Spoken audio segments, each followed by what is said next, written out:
Бұл кітап Теміртау қалалық тарихи-өлкетану музейімен құрылған теміртаулықтардың өмірінен алынған оқиғалар, қала тұрғындары атты кітаптар басылымының сериясына енді.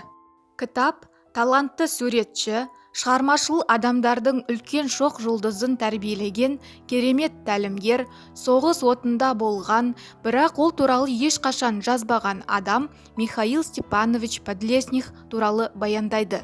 Ол Теміртау мәдениетін дамытуға қосқан үлесі үшін қаланың құрметті азаматы атағын алған жалғыз адам. Ол қаланың көркемдік өмірінің қалыптасуының бастауында тұрды.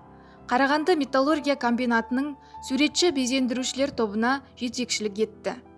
Көркем сурет шеберханасын басқарды. 40 жыл бойы металлургтер мәдениет сарайы жанындағы өнер студиясының жетекшісі болды. Михаил Степанович ұзақ жылдар жемісті еңбек еткен кезінде Теміртаудың өзіндік көркемдік жылнамасын жасады. Кітаптың негізін 20 ғасырдың 40-90 жылдары суретші жасаған көркем суреттер, графикалық суреттер, эскиздер мен кескіндер құрайды. Бұл туындылар суретшінің жеке мұрағатынан, жеке коллекциялардан, сондай-ақ Теміртау тарихи-өлкетану музейі мен Қарағанды қаласының облыстық өнер музейінің қорларынан алынған. Кітаптың тұсаукесері мен көрменің ашылуы 30 шілдеде сағат 15:00-де Инстаграмда тікелей эфирде өтеді. Көрме 30 тамызға дейін жалғасады.